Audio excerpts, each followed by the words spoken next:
Hey guys, I hope everyone is doing absolutely amazing. I am here to draw some cards for you today and see what Spirit has to say. A tarot reading, all signs, timeless, what's going on in the relationship, situationship, no contact, limited contact, full contact, situation that the collective came to hear about today. Spirit, what do you have to say about this situation? Okay, let's see. Law of attraction. You have been manifesting this relationship. Everything you want will soon be yours. Okay.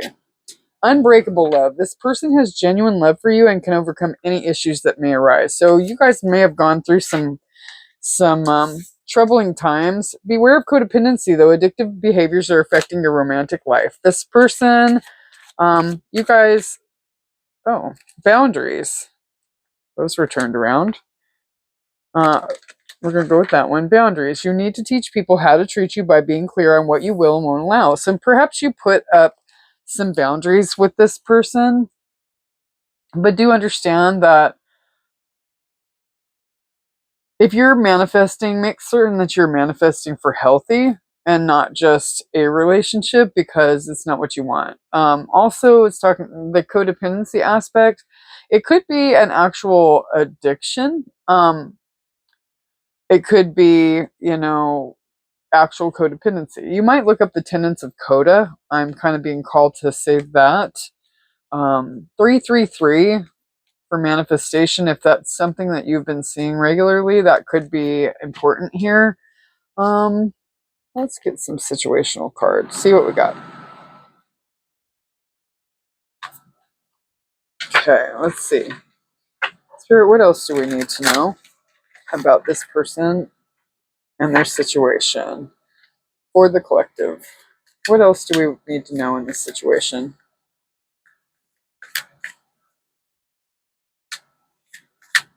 I'm having troubles with these cards big time. SOS, distress, act with urgency, assistance needed. Bye, Felicia, peacing out, thank you, next, leaving, not caring. Fed up, over it, not having it and frustrated. And someone was just being extra, doing the most, or the least. I would say probably closer to the least, right? And you might have had to say enough, which is where the boundaries piece comes in. Because you were fed up, because this person was probably doing the least, breadcrumbing, you know, carrying on more than one situation, just acting out, acting a whole fool, and you were over it. So you enacted your boundaries and said, enough is enough. I'm not going to deal with this anymore. But let's also see, I want to see more. The blockage deck, this is like a what's blocking you type of the. Whoa, okay. I'm struggling. This person really may be struggling right now with that SOS card and the way that these decks are shuffling and stuff. They're not. A lot of times they flow because a person has a lot to say, um, or just a lot of information is coming out. This person feels a lot like they're tight-lipped. So if I had to call it, I would say that this person is holding back a lot of information from you. There are secrets, lies, I mean, all of it. Let's see. Tell me, mixed signals, that part. Don't let others know. You don't let others know you're interested. You flirt. It's telling this person to flirt and be approachable. But this person could have shut you down. Hot and cold, mixed signals, in and out.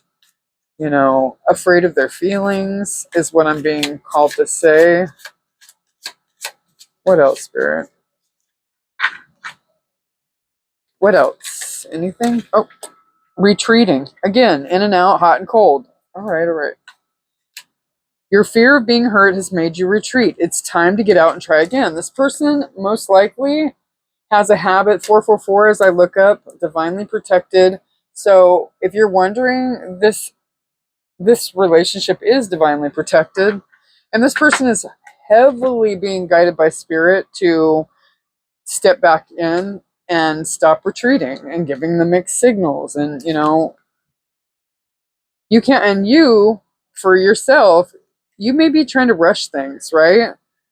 It's this divine timing here. It's talking about rushing. You can't hurry love. So if this person isn't quite ready, or, whatever, you may need to walk away and find someone who is, to be very honest. And the thing about it is, if this person is for you, nothing can stop it. Maybe it's time for you to go on and and not being yourself. This person's wearing a mask, trying to project a perfect image, but it's not really them.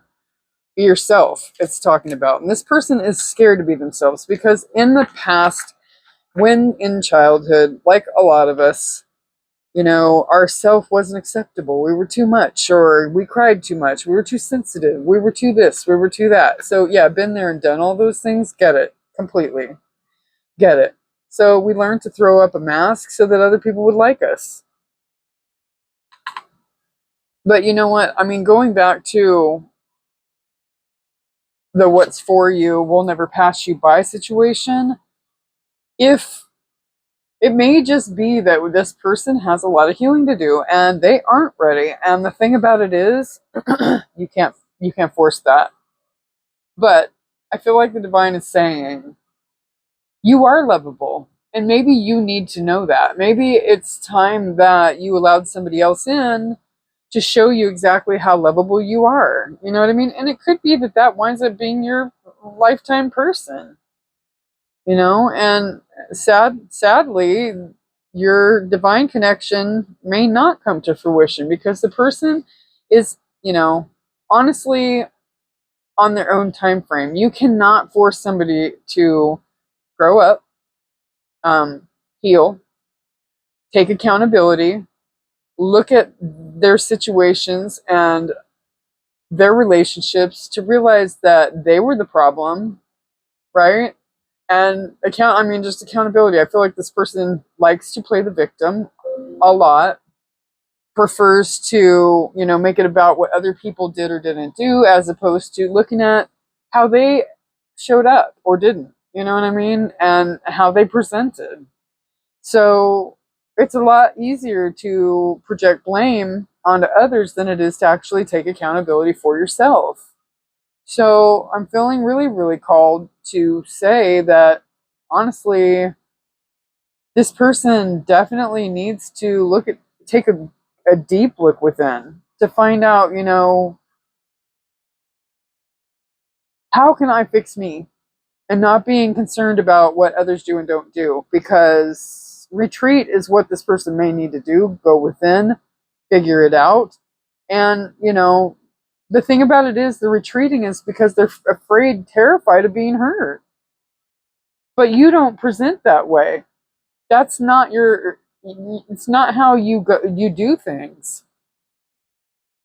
You're not out to hurt anybody. And I think deep down this person does know that, but they've hurt you. And at some point you got to say enough's enough, put your foot down and just say, I'm not going to allow you into my life to hurt me repeatedly. And maybe this person doesn't even realize how much they've actually hurt you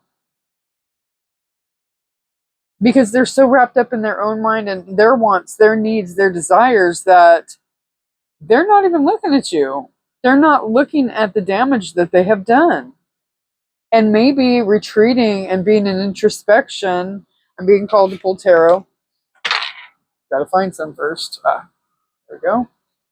I'm feeling like that introspection is going to be necessary to any type of healing for this person. They're distracting. It seems to me that this person likes to distract themselves with, codependent addictions, whether that be another person, external validation, actual drugs, alcohol, whatever.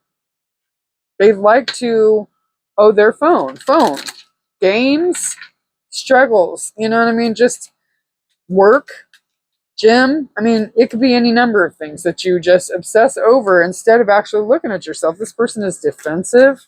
They want to show up for you. They're looking ahead, right? They're looking ahead to the future, but they're just not, you know, right now they're in their ego. There's a lot of conflict. This person isn't looking at things logically.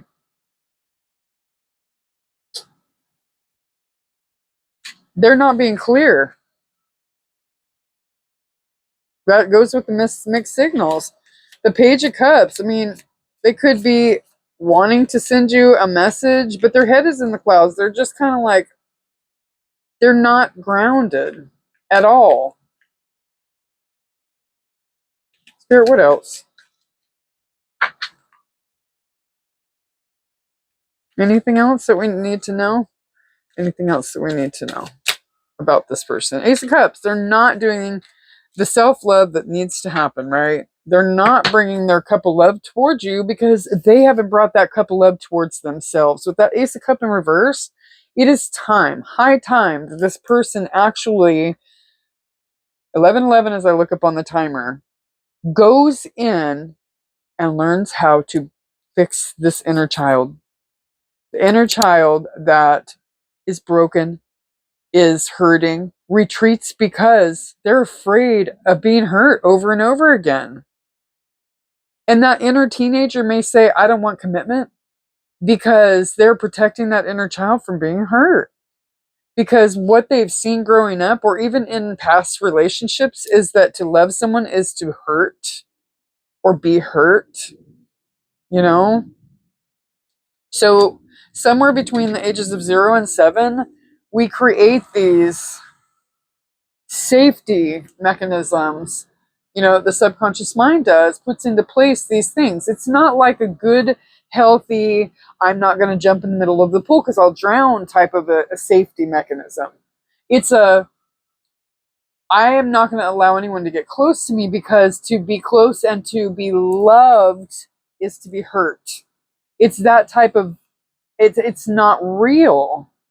And it isn't. And while it is real in your child, you know, in your childhood, when you're going through these things as a child, you know, to love somebody who's supposed to love you and care for you, and, you know, and adore you, play with you, cuddle you, was unemotionally available. Or perhaps they were working so hard to try and keep a roof over your head or food on the table that they just weren't there at all. Or maybe they were abusive in extreme. I mean, it's going to be different depending on who you are. But that safety mechanism that is employed during that period in time results in pushing people away that actually do love you, that will bring healthy love later on in life. So you never really develop healthy relationships because, you know, they don't know. They don't know how. You don't know what you don't know, you know? So let me look at the bottom of the deck. Being called the Hangman. They are right now trying to gain a different perspective, right? With the Hanged Man in the upright, they're gaining a new perspective, you know. But they're waiting right now. They don't have a committed direction right this minute, because they're trying to gain a new perspective on this. And right now, I think things are stagnant. And again, if that means, let me get advice. Let me go with this deck here, and I'm going to get some advice for the collective as to what the next steps for the collective should be. Okay? That's what I would like to know. Spirit, what is the advice? Come on. Not 52 things, just maybe one.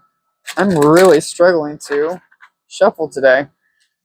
What is the advice for the collective as to how they should proceed or handle boundaries? That's the second boundaries card, guys. You need to teach people how to treat you by being clear on what you will or will not allow. Spirit is saying, love may challenge your boundaries. Protect them.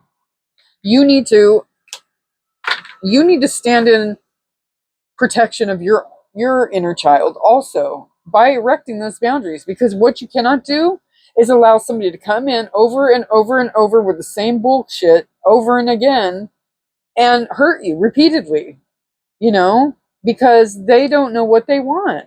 No. Erect your boundaries. Spirit is saying to heavily keep those boundaries up.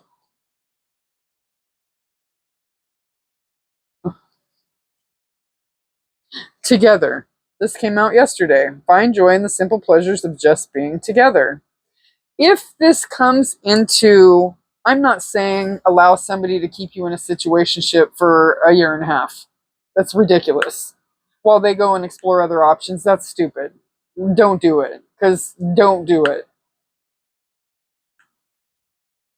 But if this person is clean coming in, you know, single, truly single, and you know, for, you know, without a shadow of a doubt that this person does not have anyone else, they're not out here playing the field, they're not out here playing in your face and making you look stupid, while keeping your boundaries up as to what you will and will not allow, training people how to teaching people how to treat you. Find joy in this time, you know, spending time together, just being together. If that's the case. But if this person comes in and they're kind of half in and half out, kind of in a relationship, sort of, kind of, but not really seeing, no, absolutely freaking not. No thanks. Go ahead and keep it. Because no, you deserve way more than that. Way, way, way more than that. And Spirit will bring somebody in to show you just exactly how amazing that you are. And it doesn't take another person to show you how amazing you are. You are amazing all by yourself and don't need external validation. But sometimes Spirit will bring a loving partner in that will show you exactly how amazing you are with no holds barred. Okay? Because that person will be emotionally available to you and will show you how they feel about you without a problem. You know, no problem whatsoever.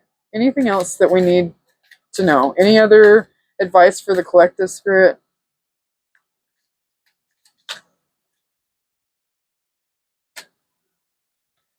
Avoid settling for less than you deserve in love. What did I just freaking say? I just went on a whole tangent about settling. No settling. Don't do it. It is not worth it. Okay? Because truly and genuinely, even if you haven't come across this person yet, Spirit needs you to clean up your space, your emotional, your spiritual space, cleanse, you know, detox, boundary up, heal, do whatever healing is necessary for you to do so that you can move forward with somebody who will come in and show you exactly how amazing you are. All right? And that's what I have for you. That's a lot of advice. A lot of good advice. Have a great weekend, guys. We'll see you soon. Talk soon.